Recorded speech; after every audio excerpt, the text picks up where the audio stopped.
Learners, शुभ आशीष। आज का हमारा टॉपिक है ट्रांसफॉर्मेशन। वास्तव में ट्रांसफॉर्मेशन का मतलब होता है किसी भी सेंटेंस का फॉर्म चेंज कर देना, उसकी बनावट चेंज कर देना, उसका रूप परिवर्तित कर देना, लेकिन उसका अर्थ नहीं बदलना चाहिए। इस टॉपिक को हम लोग ट्रांसफॉर्मेशन कहते हैं। तो ध्यान रखिएगा आप लोग कि ट्रांसफॉर्मेशन का मतलब हुआ कि किसी भी सेंटेंस का फॉर्म तो बदल जाए, रूप तो बदल जाए, बनावट तो बदल जाए, लेकिन उसके सेंस में, उसके मीन्स में कोई अंतर नहीं पड़ना चाहिए। तो शुरू करते हैं transformation. Transformation means to change the form, not means. इसका मतलब है कि ट्रांसफॉर्मेशन का अर्थ होता है कि रूप को परिवर्तित कर देना, बनावट को परिवर्तित कर देना, लेकिन उसका अर्थ नहीं परिवर्तित करना है। For example, this book is difficult. यह पुस्तक, डिफिकल्ट मीन कठिन, कठिन है। यह पुस्तक कठिन है। ये एक अफर्मेटिव में से पॉजिटिव है, अफर्मेटिव का पॉजिटिव है। अब देखिए इसको हम कैसे चेंज करते हैं। This book is not easy, negative बन के आ गया। ये पुस्तक आसान नहीं है।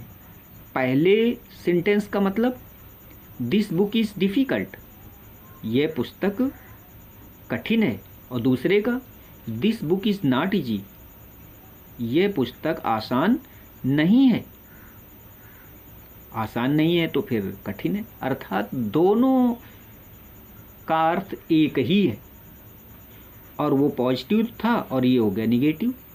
इसको कहते हैं ट्रांसफॉर्मेशन। इस तरह से ट्रांसफॉर्मेशन की कई विधियां हैं, उनको देखते हैं। Different methods of transformation.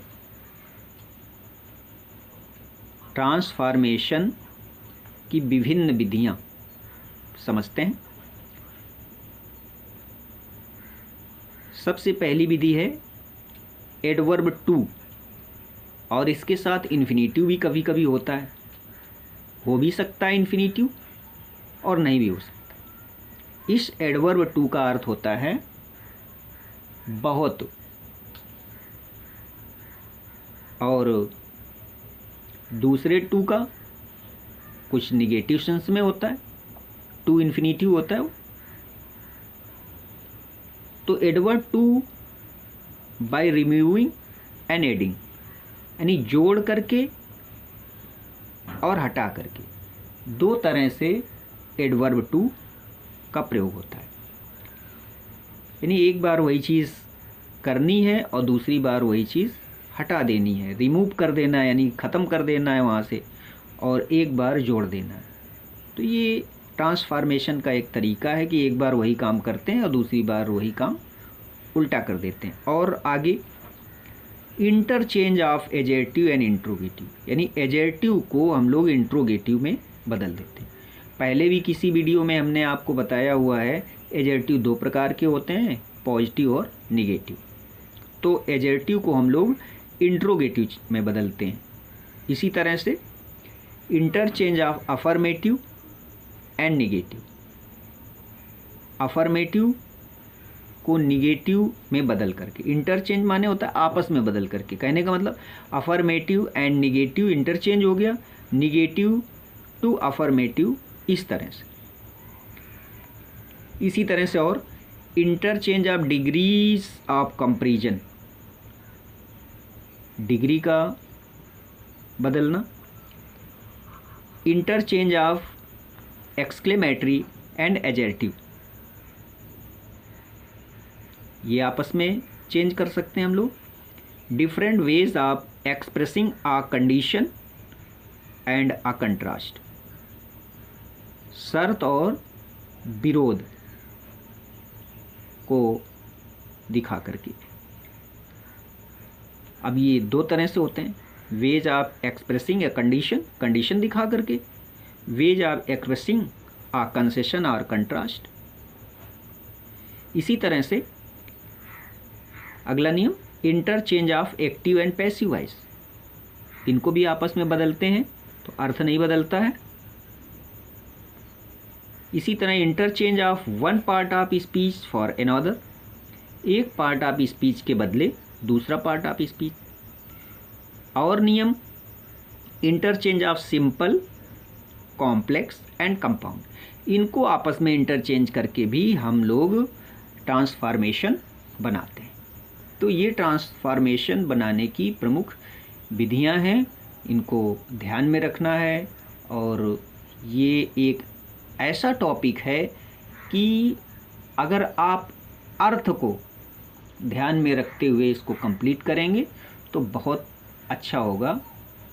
कहने का मतलब, ट्रांसफॉर्मेशन में जो वाक्य आपको दिया गया है उसका अर्थ और जिसमें बदलना है उसका अर्थ एक ही होना चाहिए, ये हम लोगों को ध्यान में रखना है। और इसी तरह से तो ये समझ लिया interchange of simple, complex and compound. अन्य वीडियोज़ में भी हमने सिंपल बनाने के तरीके, कॉम्प्लेक्स बनाने के तरीके और कंपाउंड बनाने के तरीके अपने चैनल में हमने आपको बताए हुए हैं, बिल्कुल सरल विधि से। आप उन वीडियोज़ को भी देख लें तो और आसानी हो जाएगी। अब हम और आपको कुछ प्रैक्टिस सेशन करवाते हैं। आइए कुछ प्रैक्टिस पर ध्यान दें। तो पहला सेंटेंस नियम है एडवर्ब टू को हटा करके। ट्रांसफॉर्मेशन हम लोग कैसे बनाना है एडवर्ब टू को हटा करके, तो देखते हैं। पहला sentence, he is too old to run, वो बहुत बूढ़ा है, टू रन दौड़ने के लिए। मतलब क्या हुआ, वो इतना बूढ़ा है कि दौड़ नहीं सकता, दौड़ने के लिए बूढ़ा है, दौड़ नहीं सकता है। अब इसको कैसे चेंज करते हैं, जो एडवर्ब टू है इसको सो में बदल देते हैं। इस एडवर्ब टू का मतलब सो मतलब वेरी, सो माने बहुत, वेरी एक्सट्रीमली, ये भी आप ध्यान रखिएगा।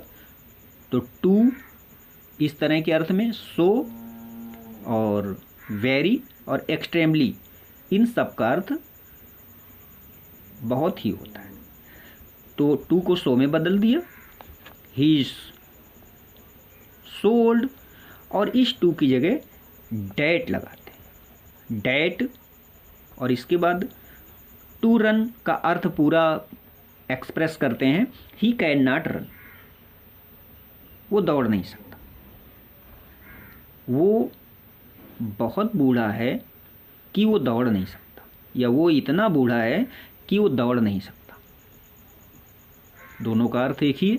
यही ट्रांसफॉर्मेशन का मतलब होता है। अब और देखते हैं। The father was too weak to control his son, पिता इतना कमज़ोर हैं कि अपने पुत्रों पर नियंत्रण नहीं रख सकते। तो अब यहाँ टू को हमने सो में बदलवाया, the father was so weak that he could not control his son. अब देखिए, पहले में कैन नॉट आया और इसमें कुड नॉट आया। ये तो प्रथम वाक्य पर निर्भर करता है। जैसे यहाँ इज था यानी प्रेजेंट था, तो इधर कैन नॉट आ गया प्रेजेंट में। अब इधर पास्ट है तो इधर भी पास्ट में आ गया। ये बात याद रखनी है। अंग्रेजी का एक बहुत विस्तृत नियम है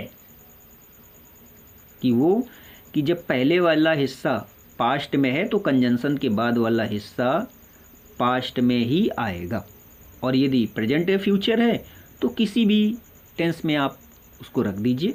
ये भी आप याद रखिएगा। एक बात और बताना चाहते हैं कि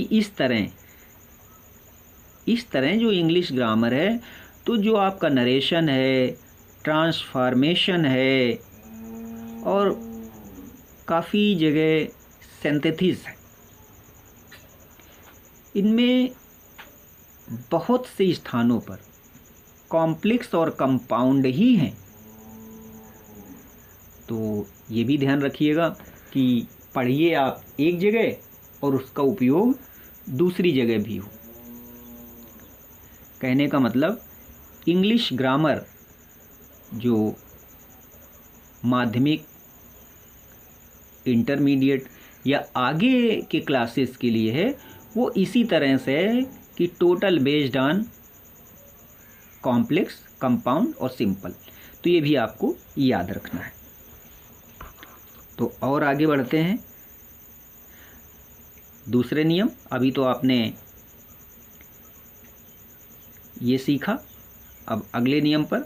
the house is too costly. यहाँ केवल देख देख करके आपने को नियमों को पहचानना है कि कैसे क्या करते हैं। The house is too costly to be purchase, to be purchase. अब देखिए, इस टू को सो में बदल दिया और इस टू को डैट, और आगे का हिस्सा निगेटिव तो करना ही करना है। The house is so costly that it can not be purchase. इज्ड किसके लिए आया हुआ है? हाउस के लिए। और be is am are was were ऐसा होता है, तो यहाँ इज है इसलिए यहाँ कैन का प्रयोग हो गया। और निगेटिव टू वाले हिस्से में निगेटिव हम लोग करते ही करते हैं। कभी कभी निगेटिव नहीं होता है या सेंटेंस में निगेटिव होता है तो उसको अफर्मेटिव में बना देते हैं। और देखते हैं आगे नियम। He is too proud to listen anyone. He is too proud to listen anyone. यहाँ पर एक बात हमने बताई कि दोनों सेंटेंसेस के अर्थ नहीं बदलने चाहिए। He is so proud that he does not listen to anyone, या he is so proud that he will not listen to anyone, किसी की नहीं सुनेगा या किसी की नहीं सुनता। देखिए, तीनों सेंटेंसेस में अर्थ एक ही है और हम लोग एडवर्ब टू को रिमूव भी कर रहे हैं, इन्फिनेटिव टू को भी रिमूव कर रहे हैं। और देखते हैं।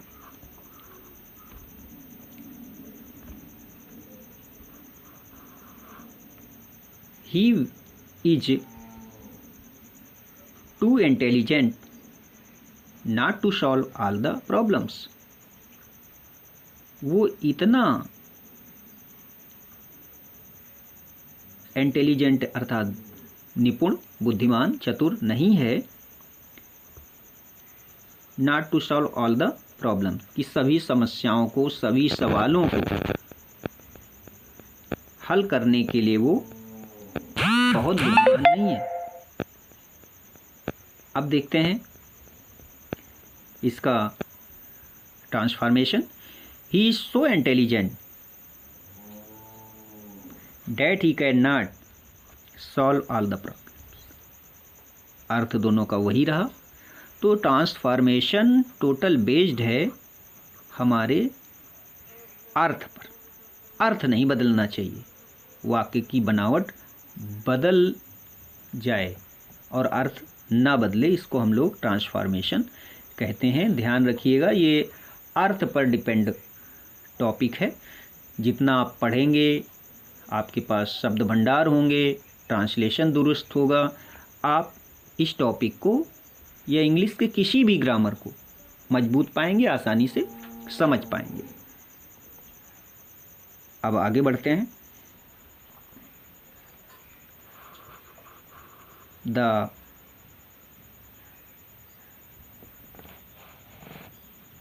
Tree is too high for me to climb. कुछ में कहीं फॉर मी, कहीं फॉर यू, कहीं फॉर हिम, इस तरह के भी आते हैं, उनका भी चेंजिंग सब्जेक्ट में हो जाता है। देखिए एक sentence, the tree is too high for me to climb. The tree is so high that, अब फॉर मी की जगह आई, क्योंकि अभी बताया हमने फॉर मी सब्जेक्ट के रूप में आ जाता है। I can not climb. और देखिए, it was too hot for him to go out. तो देखते हैं, it was so hot that he could not go out. दोनों का सेंस एक ही। और sentence, his sorrow is so deep for tears. अब ऐसे सेंटेंसेस को बहुत ही ध्यानपूर्वक, his sorrow is so deep for tears.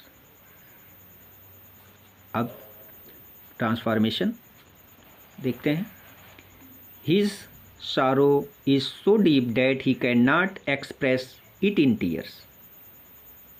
दोनों का सेंस एक ही। या और इस तरह से कह सकते हैं, हिज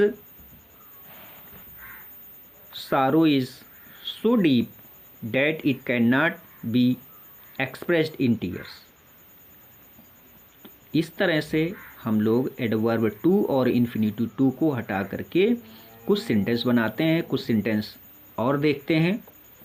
आइए कुछ और सेंटेंस देखते हैं।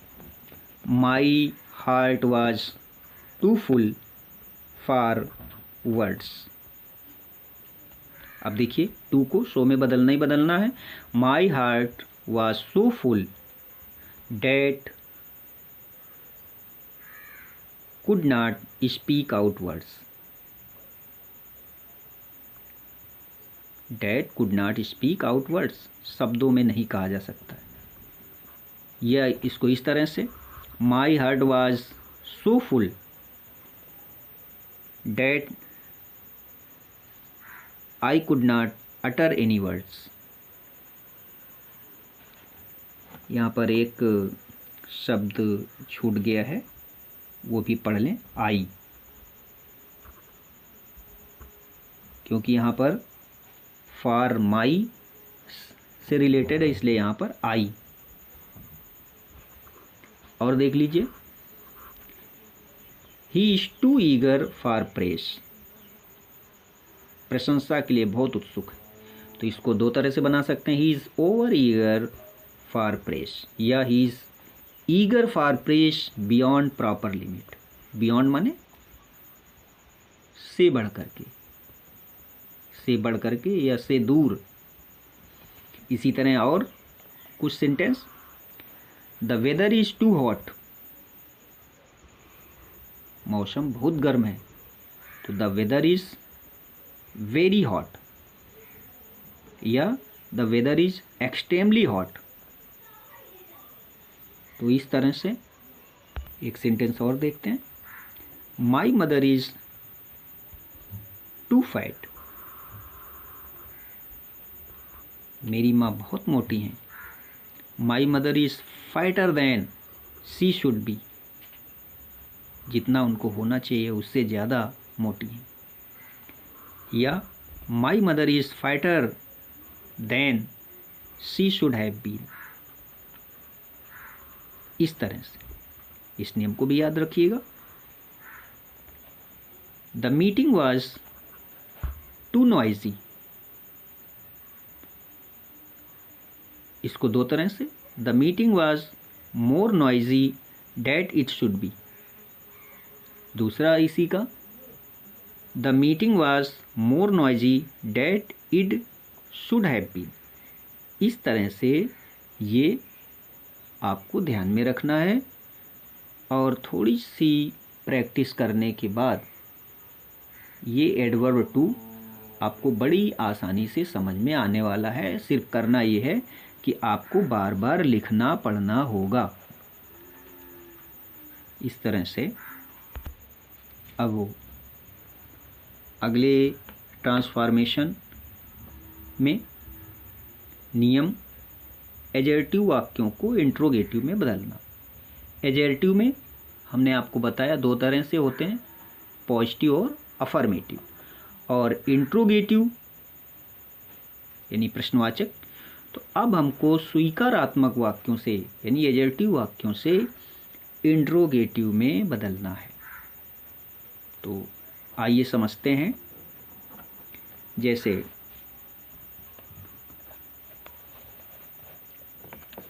Nehru was honoured everywhere, Nehru ji का सब जगह सम्मान हुआ। अब इसका इंट्रोगेटिव बनाना है, was Nehru not honoured everywhere, अर्थात क्या नेहरू जी का सब जगह सम्मान नहीं हुआ, अर्थात हुआ। और देखिए, you can not do this, can you do this. यहां पर एक बात ध्यान देनी है कि जब भी एडजेक्टिव से आप इंट्रोगेटिव बनाइए तो यदि निगेटिव फॉर्म में है तो उसको अफर्मेटिव बना दीजिए, यानी जो भी निगेटिव वर्ड है उनको हटा दीजिए। और यदि वो नहीं है तो फिर उनमें नॉट लगा दीजिए। और देखते हैं, he will never forget my kindness. तो देखिए, नेवर निगेटिव वर्ड है, इसका जस्ट अपोजिट करेंगे, will he ईवर forget my kindness, दोनों का सेंस एक ही है। और देखते हैं, नो वन नोज यू, तो दो तरह से बना सकते हैं, नो वन की जगह हु लग सकते हैं, या फिर जो भी यहाँ पर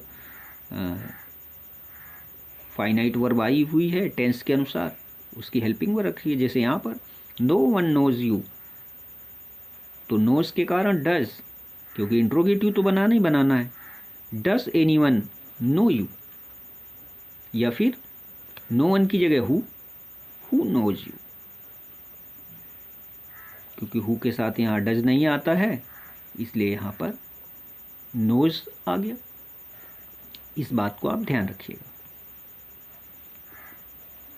आगे है, everybody likes to become great, प्रत्येक व्यक्ति महान बनना पसंद करता है। तो who does not like to become great,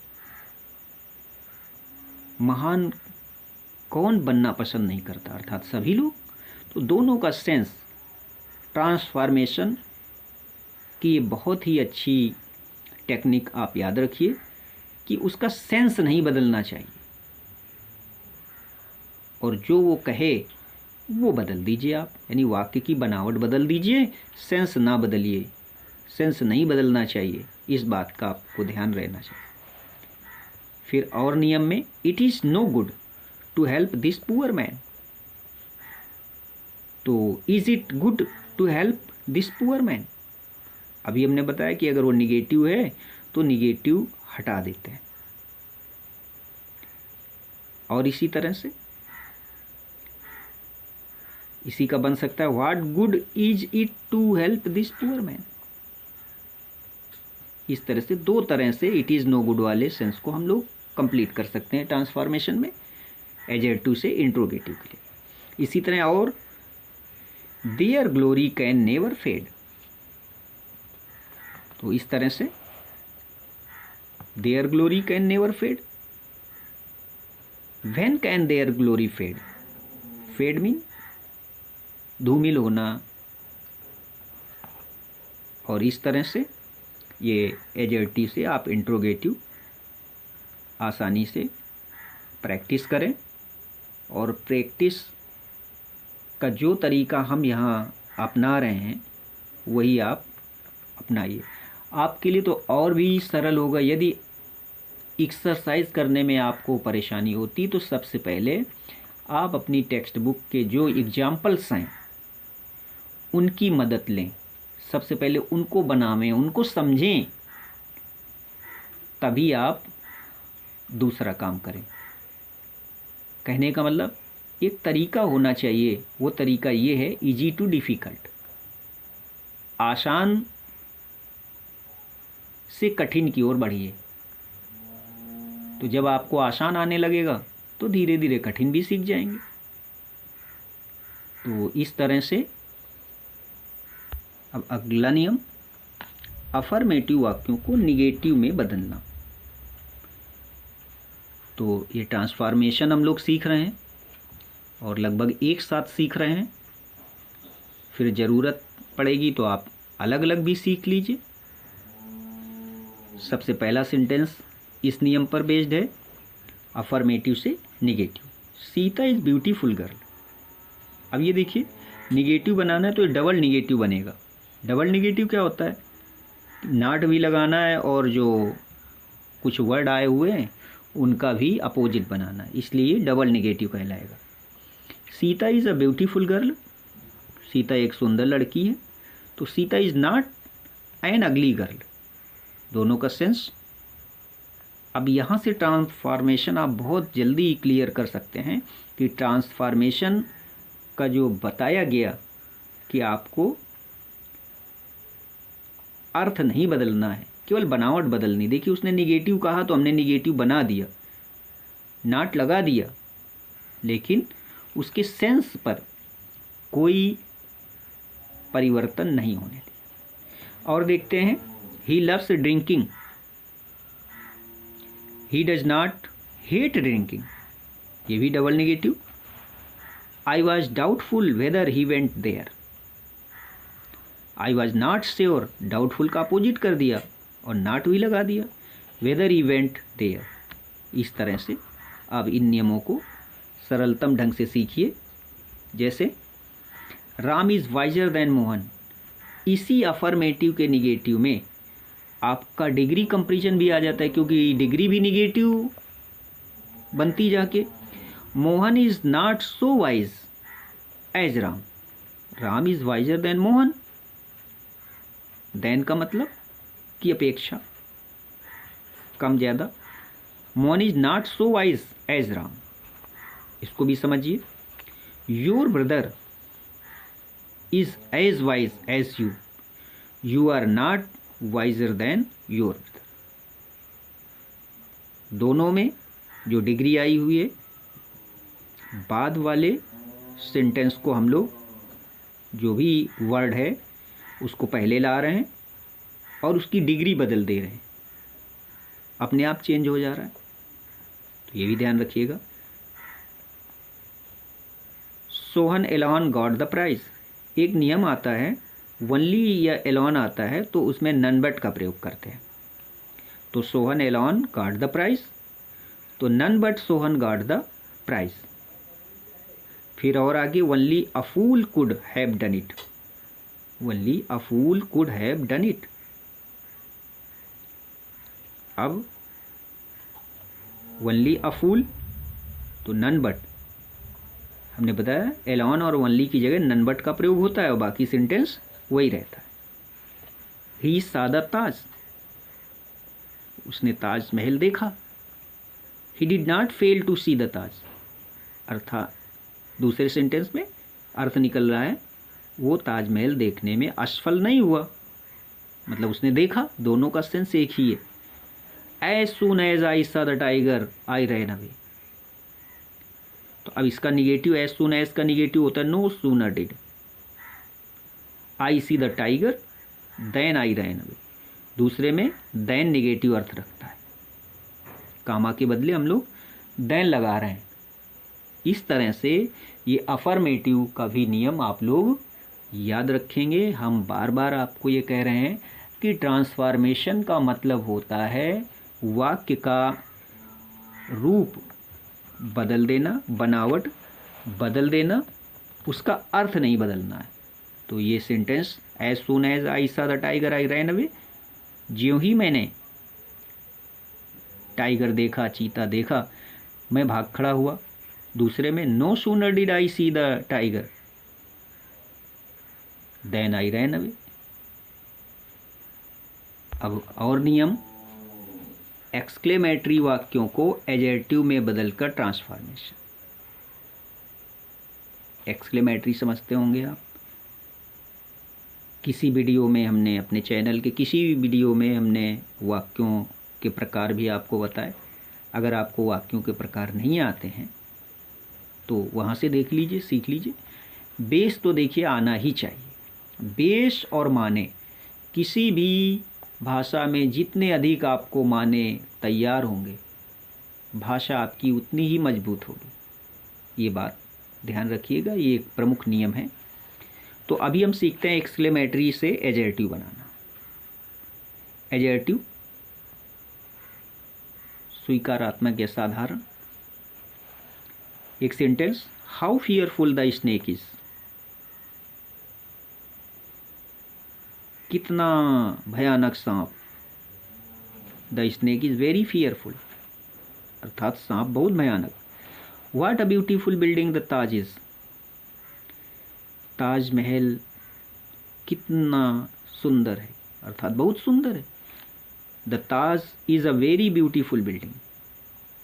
इसमें हमको अपनी तरफ से लगाना पड़ रहा है, यूनिक है, एक ही बिल्डिंग है। और आगे देखते हैं, what an unhappy life she leads. तो he leads a very unhappy life. He leads a very unhappy life. इसी तरह, if only I could see my mother now. तो ये एक इच्छा है, इफ़ ओनली। तो इफ़ ओनली की जगह आई विश डैट। और भी कुछ शब्द हैं इफ़ ओनली के अलावा, ओ, आ, इस तरह से। If only I could see my mother now, I wish that I could see my mother now. इसी तरह से, would that they were safe. Would that they were safe. तो वुड डैट की जगह भी I wish that, I wish that they were safe. इसी तरह से, alas she died so young. ये दुख का शब्द लग रहा है तो इट इज सैड, दुख की बात है। That she died so young. इसी तरह से, bravo you have done well. तो ये तो शाबाशी की बात है, तो it is matter of praise that you have done well. तो ब्रेवो की जगह it is matter of praise आ गया। इसी तरह से, हुर्रे, ये खुशी का शब्द होता है। My old friend has come. It is matter of Joy that my old friend has come. तो इस तरह से एक्सक्लेमेटरी से एडजेक्टिव में हम लोग चेंज करते हैं, जो कुछ प्रैक्टिस के बाद बहुत ही आसानी से आपको आ जाएगा। इसी तरह से कुछ और भी नियम हैं, उनको भी हम देखते हैं। अब ट्रांसफॉर्मेशन के अगले नियम में एक्टिव और पैसिव वॉइस। देखिए, इनमें भी अर्थ एक ही रहता है। एक्टिव और पैसिव वॉइस के वीडियोज़ में, अगर आपने नहीं देखा है चैनल का वो वीडियो एक्टिव एंड पैसिव, तो उसको आप देख लीजिए।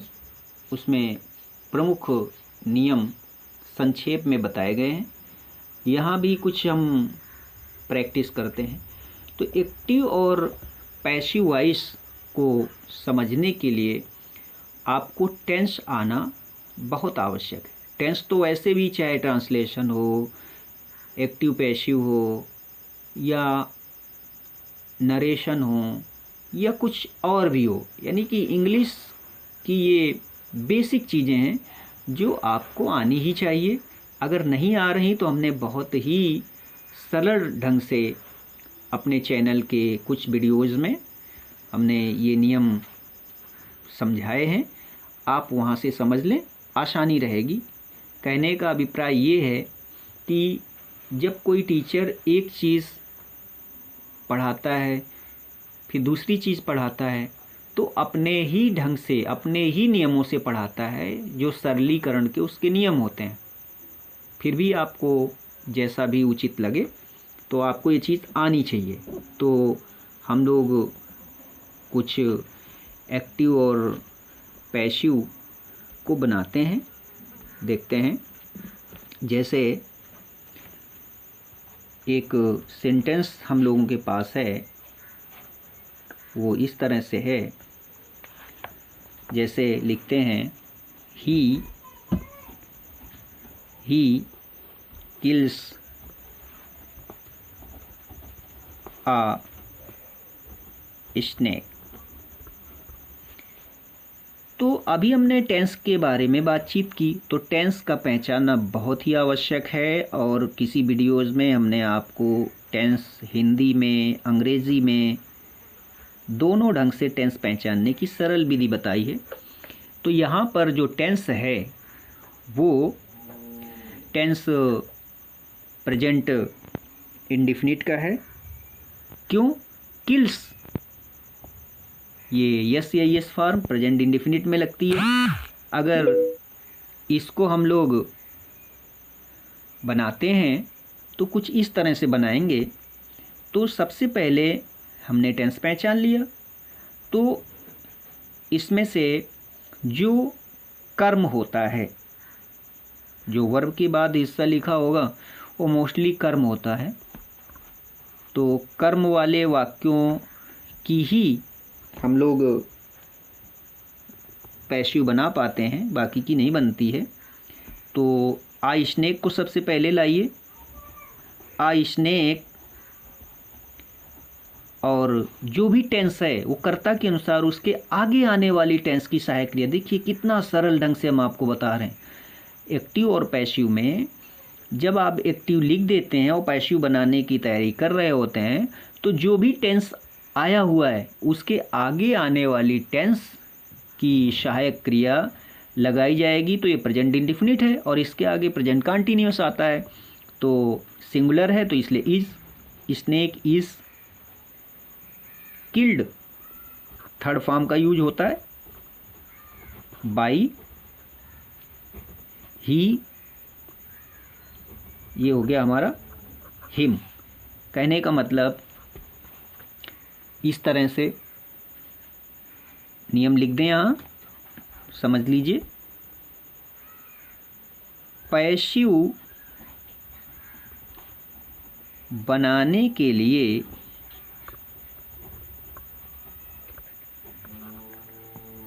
कर्ता को, या जो चीज़ पहले लिखते हैं, कर्म को कर्ता बनाते हैं। कर्म को कर्ता बनाते हैं, एक नियम हो गया। दूसरा नियम, आगे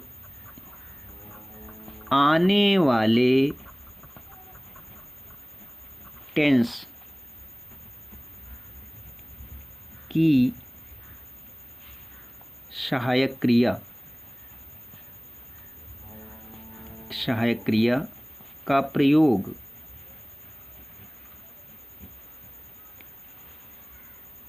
नए कर्ता के वचन के अनुसार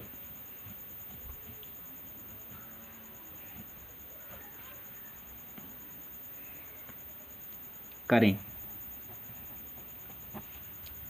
तीसरा नियम, हमेशा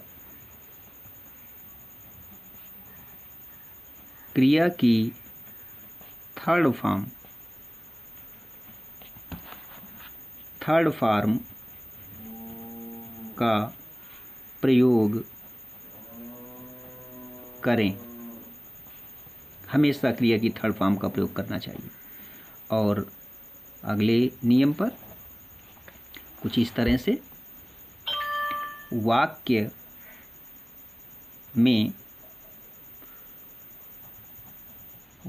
में नए आए कर्म के पहले बाई का प्रयोग करें।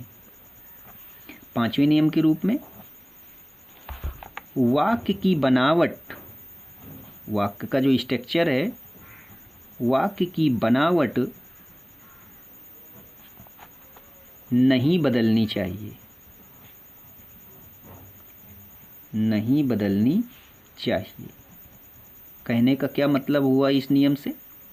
इस नियम का मतलब ये हुआ कि यदि वाक्य पॉजिटिव है तो पैसिव भी पॉजिटिव बनाइए, अगर निगेटिव है तो पैसिव भी निगेटिव बनाइए, इंट्रोगेटिव है तो पैसिव भी इंट्रोगेटिव बनाइए,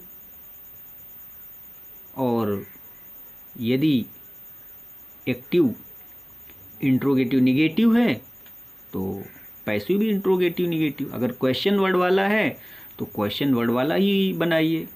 इस तरह से आप, ये कहने का मतलब है आपकी बनावट नहीं बदलनी चाहिए। तो ठीक है, कुछ ये प्रमुख नियम है, फिर से देख लें। पैसिव बनाने के लिए कर्म को कर्ता बनाते हैं। जो भी सेंटेंस, जैसे यहाँ स्नेक आया था तो हमने आई स्नेक पहले रख दिया, ये चीज़ दिख गई। इसी के साथ ये प्रेजेंट इंडेफिनिट था, तो जो दूसरा नियम आगे आने वाली टेंस की सहायक क्रिया, तो देखिए हमने कर्ता के अनुसार, नंबर के अनुसार इज का प्रयोग किया हुआ है। फिर अगला नियम था थर्ड फॉर्म का प्रयोग किया हुआ है। नए कर्म के पहले बाई का प्रयोग करें, तो देखो बाई का प्रयोग किया। और ये जो बाद में जो कर्म आ रहा है, कर्ता कर्म के रूप में आ रहा है, तो उसको हम कर्म के रूप में बदल देते हैं। तो वाक्य में नए आए कर्म के पहले बाई का प्रयोग करें तो कर्ता ही कर्म के रूप में आएगा। तो इस तरह से, और यदि इसी को हम और बढ़ाना चाहें, इसी सेंटेंस को बढ़ा लें, या चलो दूसरे सेंटेंसेस को स्थान देते हैं, समझने में आसानी होगी।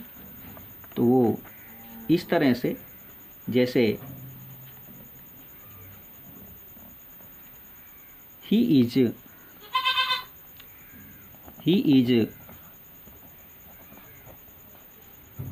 pressing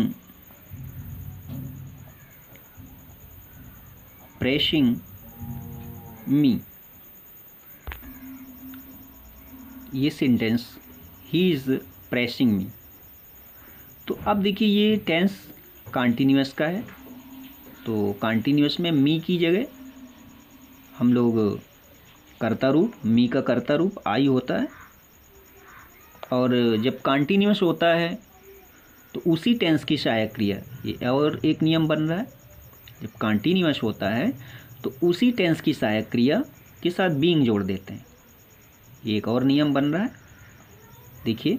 तो आई के साथ एम और बीइंग जुड़ रहा है, आई एम बीइंग, और इसके बाद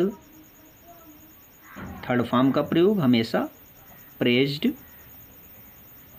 और बाई और ही का कर्म हिम। तो एक नियम और बन रहा है, यदि कॉन्टिन्यूअस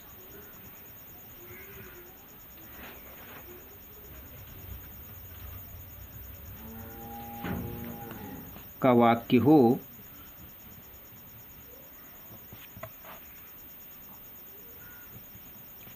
तो उसी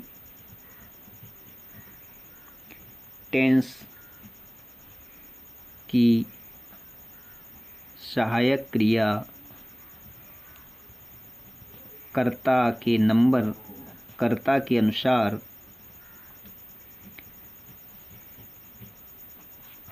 लगेगी एवं बीइंग और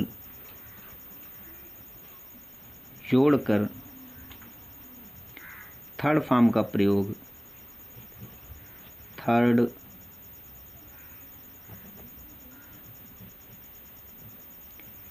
फॉर्म का प्रयोग करेंगे। तो थर्ड फॉर्म का प्रयोग करना ही करना होता है, करेंगे। तो एक ये भी नियम कंप्लीट हो गया आपका। इस तरह से कुछ सेंटेंसेस पर प्रैक्टिस करते हुए ही नियम आगे हम लोगों को लाने चाहिए। अब देखते हैं कुछ और वाक्य प्रैक्टिस में, जैसे और कुछ बढ़ाते हैं, कुछ नियम बदले। शी गिव मी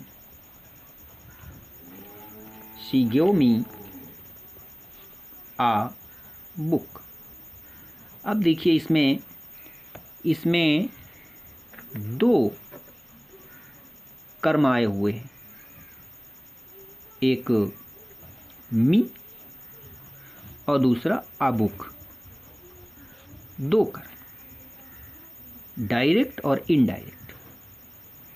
चलो ये भाषा छोड़िए, सीधा हमें कर्म से मतलब है। तो दो में से कोई एक कर्म पहले ले लो। जैसे मी को पहले लेते हैं, आई, और टेंस है गिव के कारण पास्ट इंडिफिनिट, तो आगे जो भी टेंस आ रहा है समझ गए होंगे, पास्ट कंटिन्यूअस। तो आई के लिए वाज लगता है, तो आई वाज। और थर्ड फॉर्म, क्योंकि हेल्पिंग वर्ब के तुरंत बाद थर्ड फॉर्म का प्रयोग, I was given a book by, और सी का हर हो गया, एक ये बन गया। और दूसरा इसी का आई न करके आ बुक से बनाते हैं। आ बुक, क्योंकि दो कर्म है, ये दो तरह से बन सकता है। आ बुक वाज गिवेन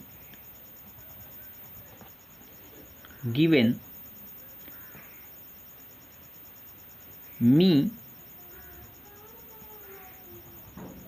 या इसकी जगह मी की जगह टू मी भी कह सकते हो, दोनों चीज़ें, given me or to me, ये भी ध्यान रखना।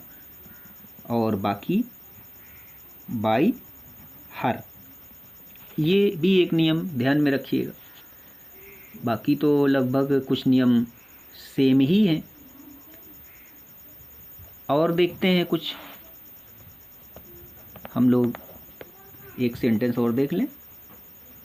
वो सेंटेंस इस तरह से, द कारपेंटर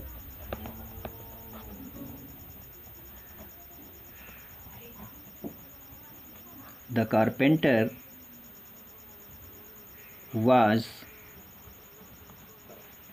making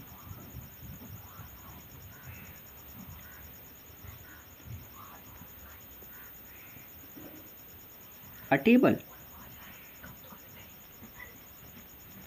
अब देखिए इसका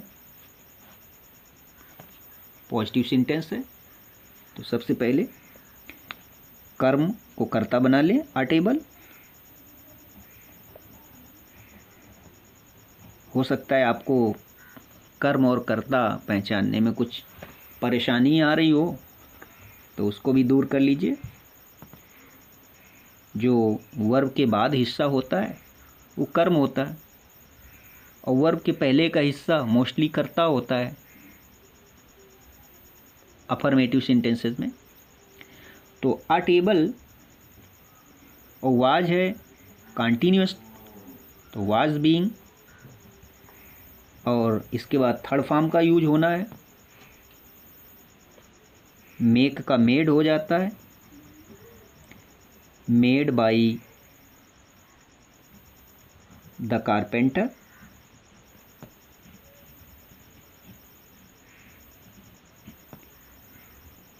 इस तरह से a table was being made by the carpenter. इसी तरह से कुछ और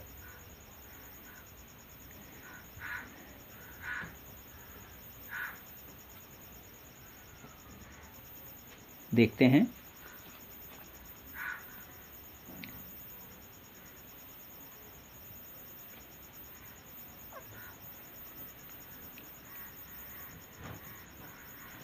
सेंटेंस है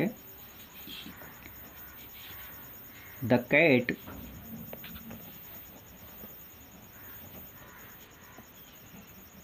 किल्ड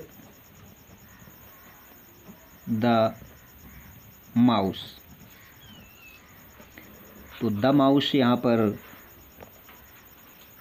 हमारा ऑब्जेक्ट है, उसको सब्जेक्ट बनाते हैं द माउस।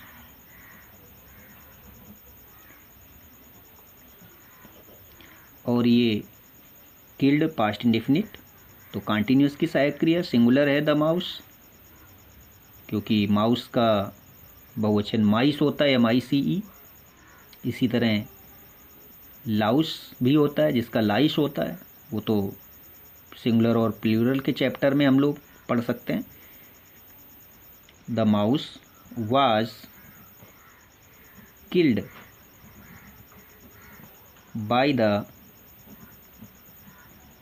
कैट।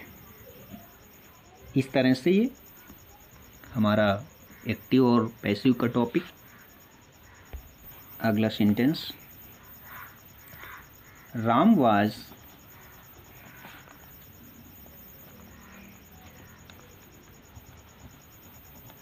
सिंगिंग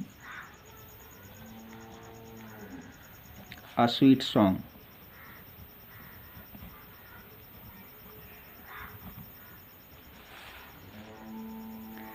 अब देखिए, अ स्वीट सॉन्ग पहले लिखते हैं हम लोग,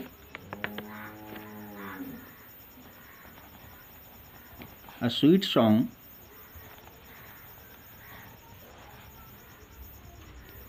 was being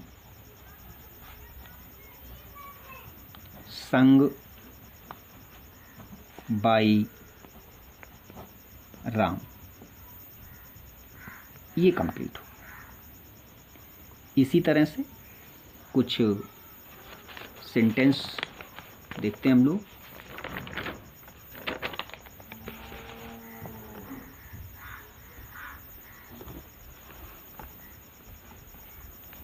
अगला सेंटेंस है दे हैव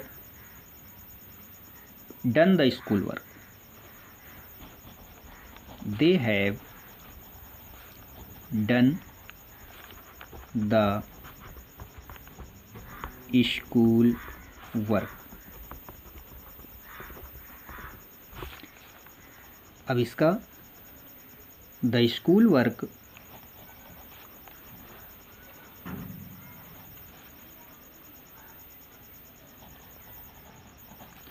वर्क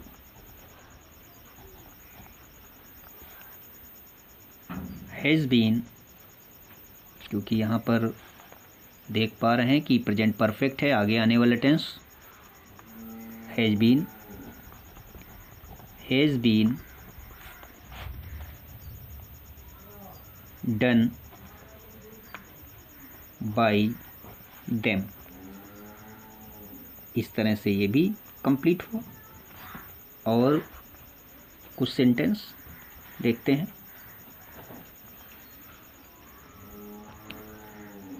वो इस तरह से, the boy has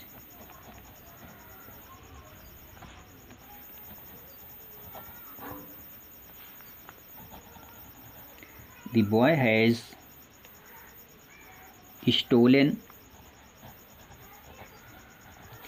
my pen. अब इसमें माई पेन को हम लोग पहले लाते हैं, यानी कर्ता बनाते हैं। माई पेन हैज, क्योंकि माई पेन सिंगुलर है इसलिए हैज है। माई पेन हैज बीन, आगे आने वाले टेंस के सहायक क्रिया के कारण जो भी नियम बताया, स्टोलन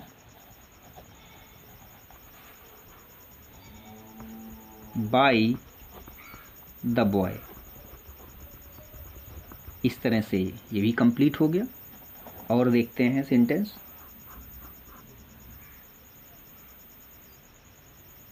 सेंटेंस इस तरह से है, आई टॉट हिम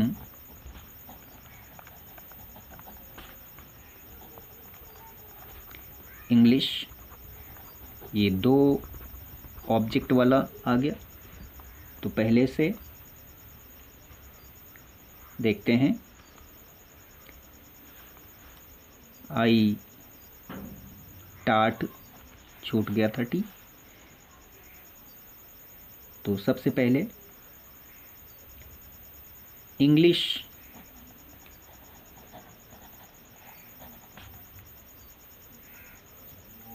वाज क्यों आया? क्योंकि पास्ट इंडेफिनिट है। इंग्लिश वाज टाट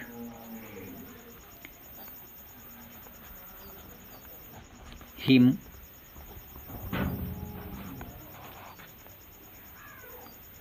इंग्लिश वाज टाट हिम या टू हिम, क्योंकि एक नियम और पीछे हमने आपको ऐसा बताया, टू हिम बाय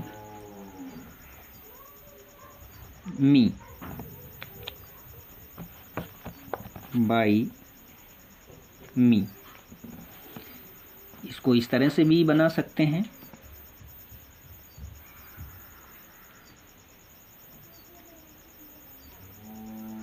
आई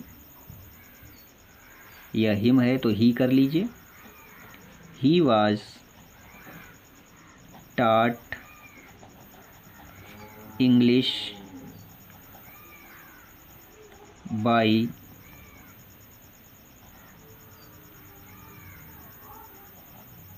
और आई का मी। इस तरह से ये सेंटेंस, इसी तरह से और कुछ सेंटेंस देखते हैं हम लोग।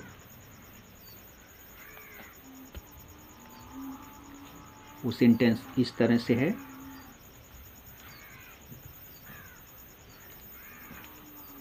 एक नियम में आते हैं जब मॉडल वर्ड्स आप लोग जानते होंगे। तो जब मॉडल्स वो होती हैं कैन, मे, विल, शैल, तो जो जितने भी मॉडल्स हैं इनका जब भी हम लोग एक्टिव से पैसिव बनाते हैं तो सहायक क्रिया के रूप में हम लोग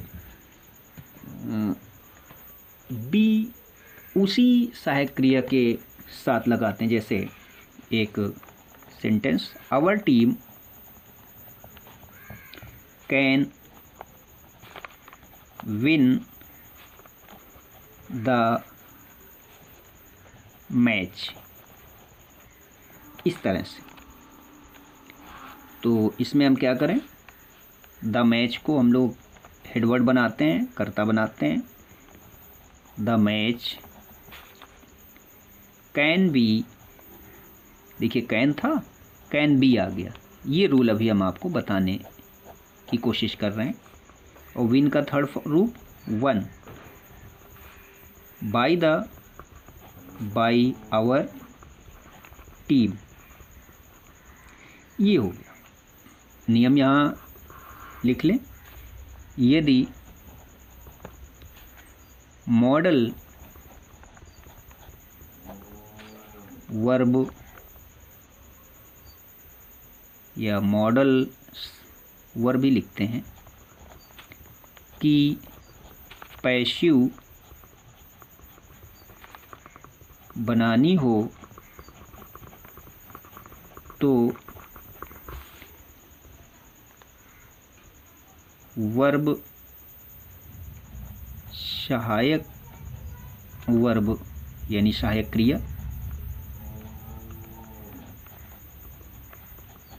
क्रिया के साथ बी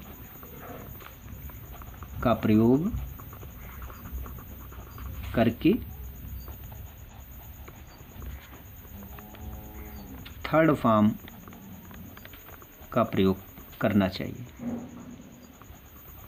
प्रयोग करना चाहिए।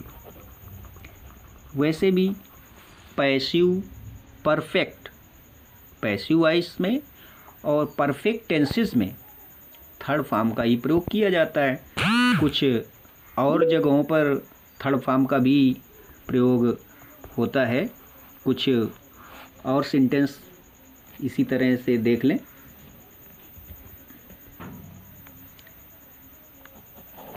एक नियम आ गया। नियम तो देखिए बहुत से होते हैं, जो भी आपको समझ में आ जाए। और कुछ सेंटेंस देख लें, जैसे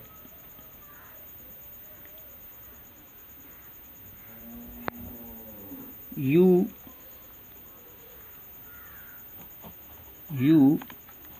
ought to help her। ये भी एक मॉडल वर्ब ही है, ought to। जिनको मॉडल वर्ब्स क्या होती नहीं पता है, वो पता कर लें या अगले वीडियोस को देख लें, जो भी चैनल पर उपलब्ध वीडियोस हों उनको देख लें। तो हर का she ought to be helped by you का यू ही होता है। इसी तरह से और कुछ सेंटेंस देखते हैं। सेंटेंस है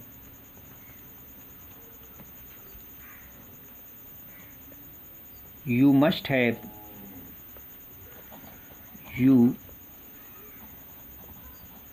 have paid advance tax.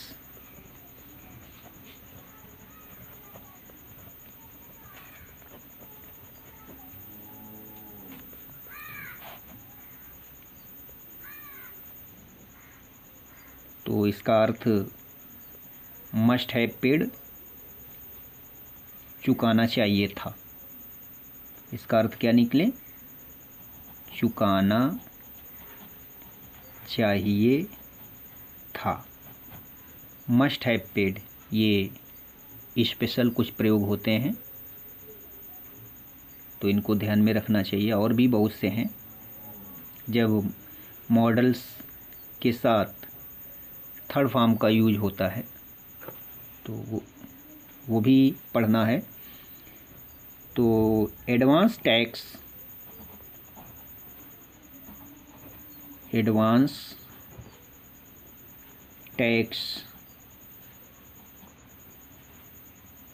must have be paid by you। अभी हम बहुत सरल ढंग से काम कर रहे हैं, क्योंकि बहुत से शब्द ऐसे होते हैं जिन पर बाई नहीं लगता है, कुछ और लगता है। वो हम फिर किसी समय उसमें चर्चा करेंगे। तो इस तरह से हम एक सेंटेंस और देख लें। वो इस तरह से है, my father give me a costly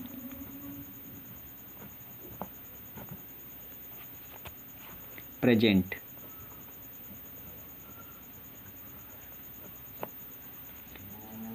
अब ये तो मॉडल्स नहीं है, तो दो तरह से एक ये ऑब्जेक्ट है और दूसरा ये ऑब्जेक्ट है। तो अ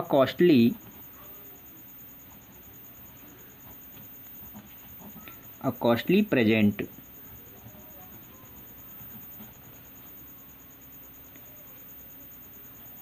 गिव तो हो गया वाज गिवन टू मी या ओनली मी, जो भी आपको सुविधा लगे, टू मी या मी केवल, बाई माई फादर। तो costly present was given to me by my father, या आई से शुरू करते तो क्या बन जाता, एक ये हो गया। इसी तरह से जब दो दो ऑब्जेक्ट होते हैं, आई वाज गिवन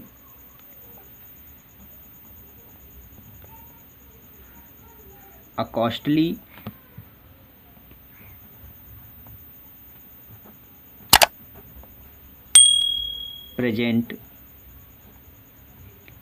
present माने गिफ्ट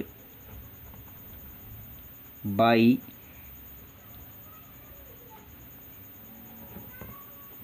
माय फादर।